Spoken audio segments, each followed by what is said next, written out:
Hey everyone, Gaijin Goombah here, and yes, you read that intro card right. We're doing a proper culture shock for the first time since, well, I guess since we left Game Theory. And I'm sure you're probably wondering why in the world we chose now to reopen this series. Well, after playing through Bowser's Fury, the new DLC side mission thing added to the new releases of Super Mario 3D World for the Switch, there's a lot of cultural hints that Mario is still treading cultural ground from Central and South America. Wait, what are you talking about? Well, in an old forgotten Culture Shock video, I broke down all the different cultural references between Super Mario Odyssey Sand Kingdom and the various Mesoamerican cultures of the Incans, the Aztecs, the Olmecs, and so on. And I think we're starting to see some of those references retreaded in Bowser's Fury. That video was live for like a day before it mysteriously disappeared. Yeah, that unfortunately was out of my control, but despite the politics of all that, the cultural info is still really good, and folks have been wondering when or if I'm gonna get out of my comfort zone of Japan, so let's give it a go. Alright, but mayhaps it'd be good to give our viewers some context. Thankfully, this is a Mario game, so story and the spoiling thereof is not a huge deal. One day, Mario was in the Mushroom Kingdom doing Mario things, when suddenly, a trail of black goop had the plumber curious, only to stumble on Bowser Jr.'s logo that we haven't really seen since Sunshine, only to fall into a pool of black goo that has him tumbling into a void of utter darkness. But this is no ordinary void of darkness, it actually spits Mario out into this island beset by raging storms and a darkened sky, tumbling into a monster-sized footprint where he dies.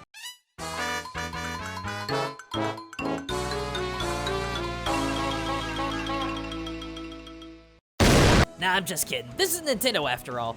You pop out, you wander the island, taking note of just how dark and dreary this place is with its pitch black stormy sky and goopy spikes coming out the water, when out of the silhouette of a lightning bolt, a shadowy, fiery, kaiju-sized Bowser appears and absolutely wrecks the place, blasting fireballs and shell spikes in the air, obliterating the landscape.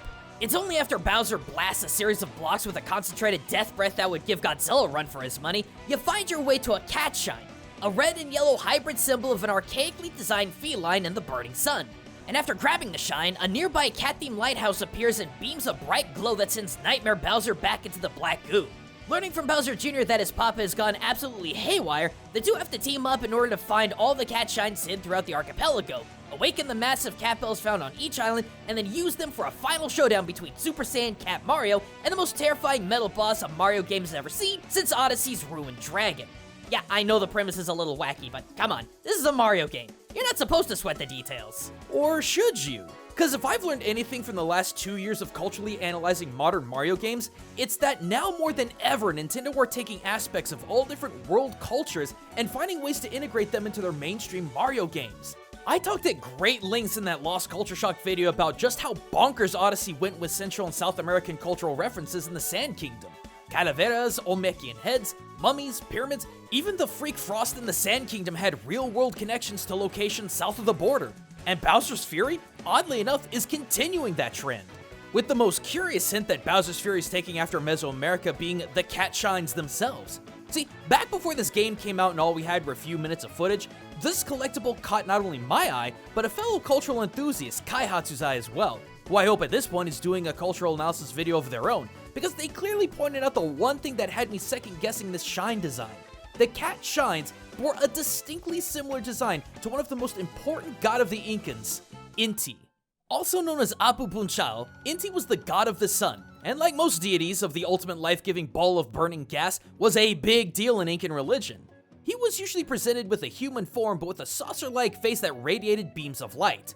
Accompanied by his sister, Mamakila, goddess of the moon, Inti was a benevolent deity who was believed to be the ancient origin of the Incan people themselves, with the imperial family believing to have ancestry with the god of the sun. All the while, the people gave thanks to Inti through different events and festivals that are still celebrated to this day, like Inti Raimi, a post-summer solstice celebration that honored Inti with sacrifices of food, land, and livestock. A god and a figure so important to the people that his visage appears on many national flags like Argentina and Uruguay.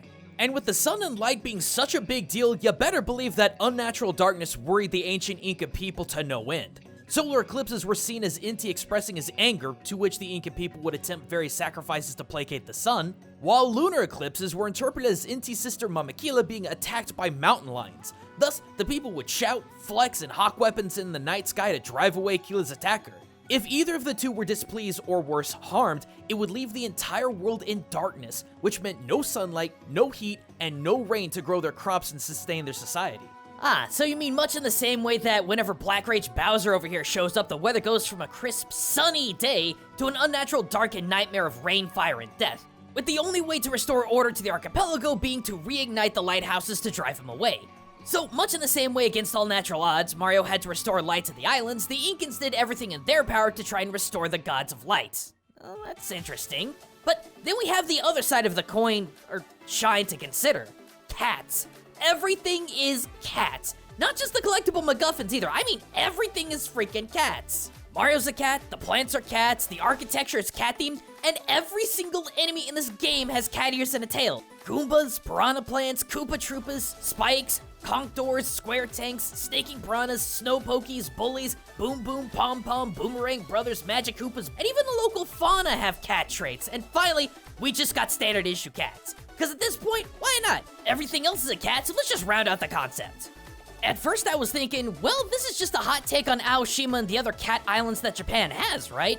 Islands where the feline populace easily dominates the number of humans? Because on the flip side, Bowser's Fury has several pockets of just straight up cats living on different islands, one of which is literally nothing but the critters.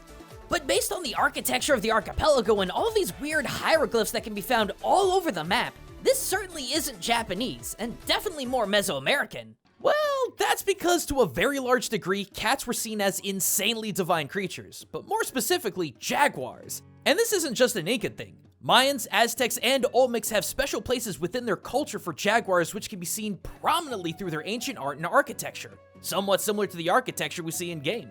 Mayans, for example, believe that jaguars' ability to see and hunt at night as well as during the day made them capable of moving between the mortal and other worlds, making them supernatural and celestial creatures. Yeah, more of that day-night, light-dark motif that we also see in-game. Jaguars were also seen as symbols of great strength across Mesoamerica, considering the big cat's ability to hunt and traverse the earth, swim in water, and easily move between trees. It was a venerable symbol for the warriors and hunters alike who would take the jaguar's visage and namesake to their person.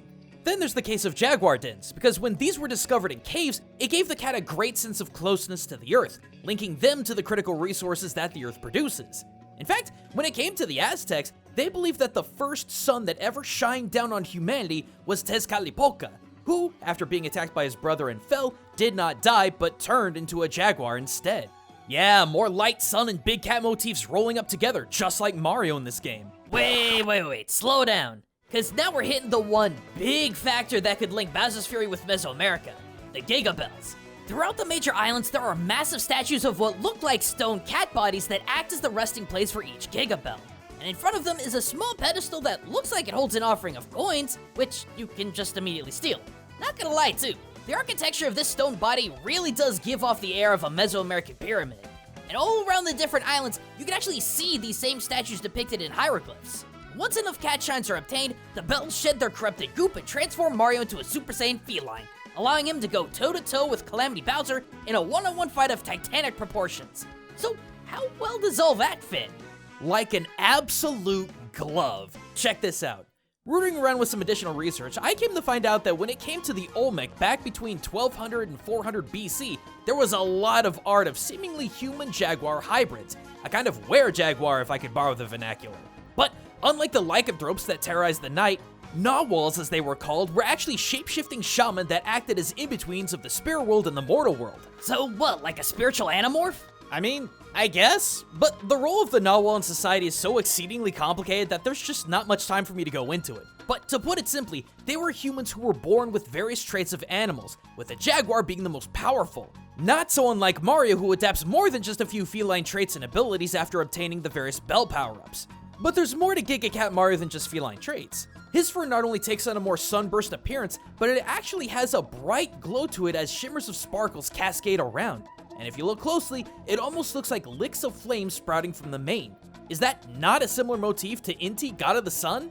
And if you really want to get crazy, the battle between Giga Sun Cat Mario and Giga Night Terror Bowser might have some odd connection with the Mayan hero twins, Hunabu and Xbalanque. Two absolute chads of heroes who fought the lords of death and the underworld. But what's interesting is that both of these hero brothers bear traits of jaguars. while Xbalanque himself is named the Jaguar son. And long story short, these two hero twins were undertaking this quest to fight the gods of death to avenge their father. And in the end, in his final victory, Xbalanque ascended into the heavens and became the moon, lighting the night sky for eternity. Similarly, does Mario, in this sun cat form, take on this giant dark Bowser who's corrupting and twisting the land with darkness, fire, and destruction, acting as a singular beacon of light in utter darkness just as the moon shines in a pitch black sky. And in the end, he, alongside Bowser Jr., saves his father from a dark fate. Aw, come on now. That's a little too literal, don't you think? Hey, I never said that Bowser's Fury follows the Mesoamerican mythos to a T. I just think it's terribly convenient that there's a lot of cultural ties at work here for Nintendo to just coincidentally design this world, its enemies, and its heroes the way that they did. Because they've done it before. Like I mentioned in that long-lost Culture Shock episode, Nintendo went absolutely bonkers tying in cultural references from ancient Central and South American cultures within the Sand Kingdom and Odyssey. What's so outrageous to think that they're continuing that trend with Bowser's Fury? You know, speaking of, what are you gonna do with that lost episode of Culture Shock? You know, I've been thinking about that a lot, and, well, I want to know what you all think. I've run it by some people I trust who are part of the cultures that I discuss, and they freaking loved it, so let me know in the comments below. And hey, speaking of videos you may not have seen, I still get people to this day asking where all my old Culture Shock and Game Exchange videos went. Well, they didn't disappear, not completely anyway. You can check out every single video I've done through my YouTube page on the appropriate playlist. So if you've been issued for my older stuff, you can check it out there. And let me just say right now, thank you to every single patron that's been supporting these works. It's because of amazing people like you I've been able to make these edutainment videos for the last 9 years. So seriously, thank you everyone. But if you enjoyed today's video and love the idea of learning about the cultures of the world through the nerdiest of media, head bonk that like button and be sure to check out the rest of the cultural breakdown videos I've been up to. But until next time everyone, this is Gaijin Goombah, signing out.